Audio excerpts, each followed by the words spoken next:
Now this was a very interesting conversation.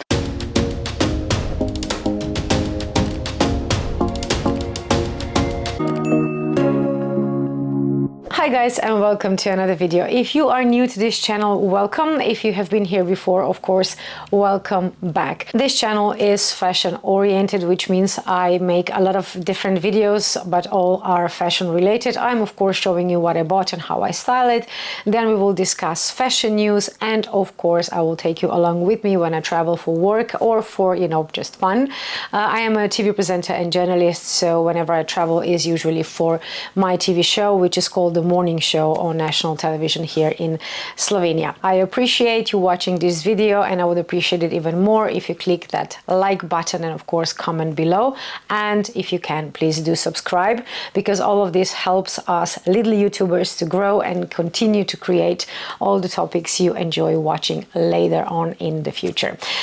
All right, so the conversation I had yesterday was kind of like almost an eye-opener, because even though I do buy luxury, I emphasized in more than one video that I am not in a position to just go in a Chanel boutique and buy a bag. I have to save up.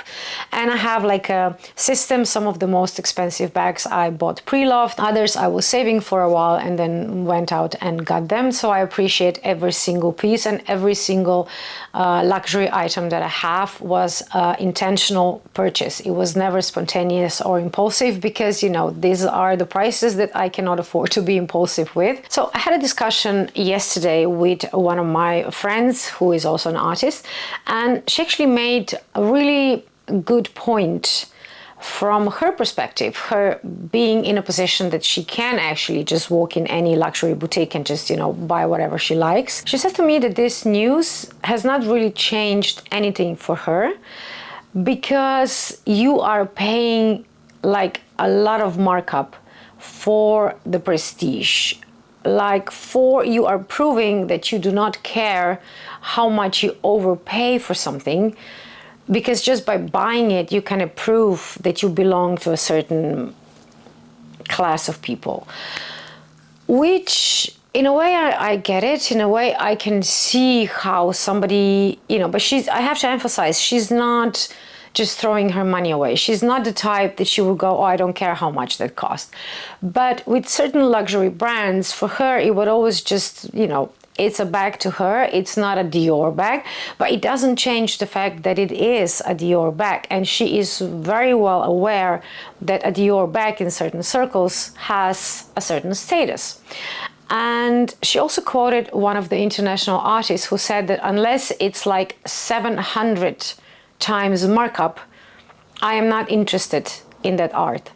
Like, by charging so much more than what the item in question is actually worth, or how much the item in question actually costs to make. I mean, by paying so much more, you can prove that you can afford it, that you belong to this millionaire, billionaire club, whatever it's called. And like I said, in some contexts, I'm not agreeing with it, but I can understand it. But I couldn't understand why this news from Italy didn't change her perspective of luxury brands. Because again, workers being exploited is just one horrible thing that came out of it. For me, the other half is equally important. Of course, we are sad for the workers. This is just not right. But what will emerge from this is that reputation is actually damaged. And that, my friends, is not easy to repair. I mean, I always had this idea that luxury is something that it's made with attention to details, with making sure that you use exceptional materials, that you have people who are experts in their own field, from seamstresses to, shoemakers and leather makers, and, people who color leather. It always kind of, the best of the best is reserved for like this 1-2% of the top richest people, but it still should be higher quality materials and higher quality of workmanship.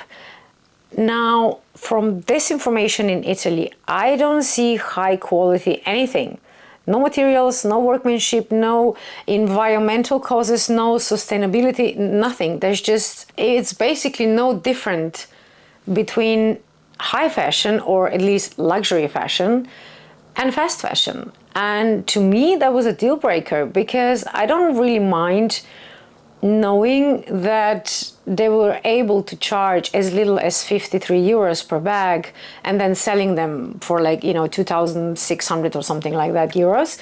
That part, I mean, because you're buying the heritage, you're buying the brand, I don't mind that part, because we all knew we are overpaying these items, come on. But that's not luxury to me. It's not luxury if it's being made in some sort of a cellar with God knows how many hours people were locked there or something. I don't know. All the details are not known yet, but it's definitely not higher workmanship. It cannot be if you have to work 20 hours a day. Just, you cannot sustain that. So I have two Lady Dior bags. I mean, this one is actually Lady Delight. This is the fabric one. These are two of my most worn Dior bags, and I still love them, and I still think they're a piece of art. The report from Italy didn't say which bag it was, but from the price it's obvious it was not a Lady Dior, it was some other bag, because Lady Dior's are what, 5,000, 6,000 now.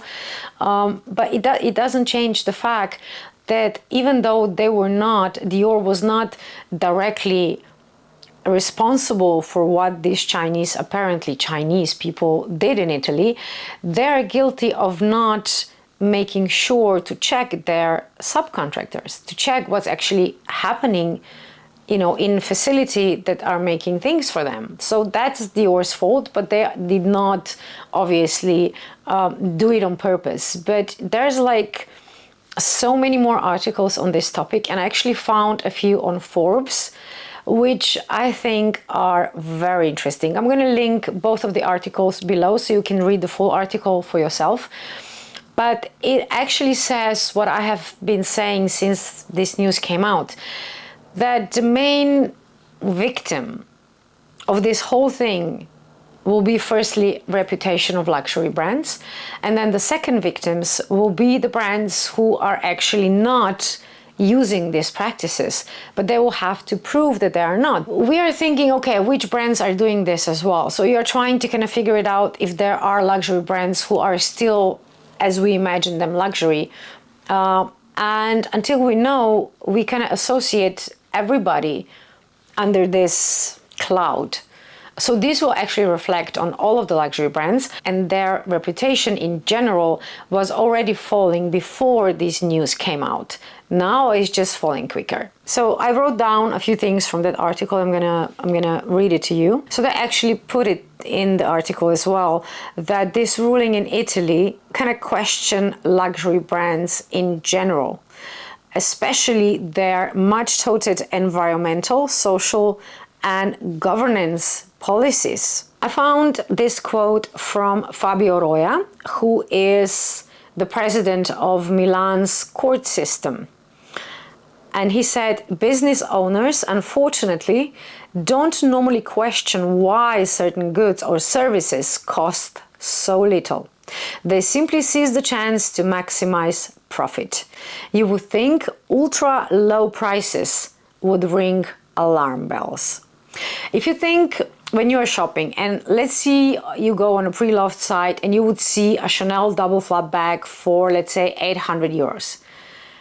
What would be your assumption of that? You would guess either it's fake, or it's really damaged and you cannot really wear it, or there's just something wrong with it. There is no way in hell that a Chanel double flap in reasonable condition would be 800 euros. It's just no way. So when you see a price that is just too low, you know there's something off. Maybe you don't know immediately what is wrong with it, but you know there's something wrong with it. And the same thing applies to these services. I mean, they could think, okay, that's a bit, low. And I want to emphasize that it's not just Dior. I mean, Giorgio Armani kind of falls in the same thing. They were also in Milan court, and they were also talking about their unethical work practices, not Armani's, but the same situation as we to Dior, their subcontractors, they didn't check properly how they kind of maintain their workers and what are they working on and how are they working and their conditions and all that. There is also a very telling sentence. Regrettably, the judicial system had been forced to step in to clean house rather than the major luxury brands taking action to oversee their own supply chains. Dior is LVMH's second largest fashion label after Louis Vuitton, and its fashion and leather goods brought in about half of LVMH's total 92.5 billion revenues last year. So Dior was responsible for around half of that. The Forbes article actually talked to marketing professor, and he says unethical business practices among luxury brand contractors has been an open secret for years. As a journalist myself, I want to be responsible. I want to be more responsible than just, telling you gossip. I want to tell you information that's been proven, that it's true. I don't want to just, go allegedly every second word that I speak. So that's why we didn't talk about this until it actually was confirmed in court that there was something wrong with this kind of practices in Italy. And then he continued that, of course, rumors are rumors, and you can believe them or not, but they've been floating around since I joined the fashion luxury industry about 30 years ago. 30. It was the same thing that we are reading now, like unhealthy working condition, excessive working hours, and underpaid illegal workers. About 30 years ago. That was kind of like our chat yesterday with my friends. And they were, kind of pointing out to me that these kind of situation have been talked about for years. It's nothing new. You know that you are overpaying for something. So why should this one be different? Well, it's different because we are living in different times than we did 15, 20 years ago.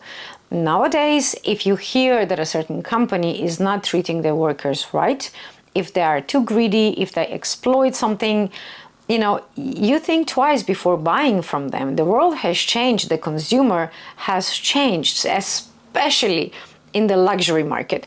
I really like that because luxury market, luxury brands expect a lot from their customers. We have to pay a lot of money for the items.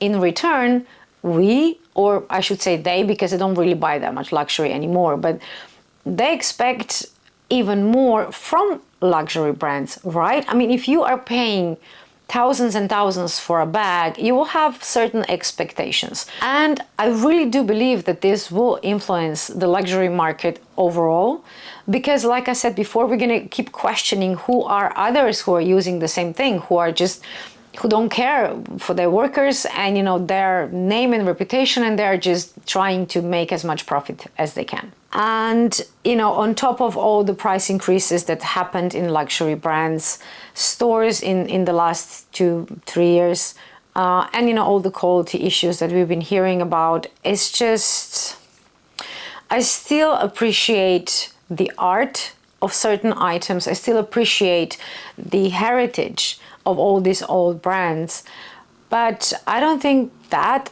alone is enough. I don't think that's enough anymore. But what do you think? Do you think that all the brands, the big luxury brands, will actually be impacted by this, or do you think the rich of the world will just keep on buying these brands and don't care? Because at this point, it can go either way. It can definitely go either way. I want to take another information from this Forbes article, who is linked below again if you want to read it in full. You can actually measure consumer brand perception in many different ways. And one of the most statistically reliable is RepTrak. This article is written by Pamela Ann Danziger, and she was researching certain things. And she actually revealed that a lot of brands change their places on this list. And if we look at global RepTrak top 100 luxury brand rating from 2022 to 2024. And it's funny that until this year, and that was actually made before the news from Italy hit, let me emphasize this, Dior was not even on the list. It was actually not among these top 100 brands in the world. and then it entered at 28. If you look on the far right, the change the brands had from 22 to 24, you can see everything is minus. Everything fell down. Everybody changed places. To analyze any kind of market or company, I mean, you need really deep knowledge and you need a lot of research. So whatever I'm saying in this video are just my conclusions from this specific article and other articles that I found online. And just kind of like what I personally understood from them. I am not like a financial advisor, so I cannot talk about in depth about these numbers, but what we can all see from it is that luxury sector, something is changing there, and it doesn't look that it is for the better. For now, all we can do is just guess where this is gonna head. If they're gonna say like, you know, we should do better, we should check what, you know, other people are doing for us and how the conditions are for the workers and things like that. Maybe we could go like, okay, you know, you apologize, just do better next time and things can move on. I don't have any first-hand information from any of the brands. Most of the things that I have been talking in this video are from the articles from well-placed news sources, and I'm going to link all the articles below so you can of course read them for yourself. So I guess this news will still be evolving in the future. We will be keeping our eyes on it, and you know, if I find any response from LVMH or Dior or any other luxury brand for that matter, I will definitely post in my community posts, or if it's a longer topic, we will make another video and chat about it. And until then, have a lovely day. Thank you for watching, and I will see you in the next video.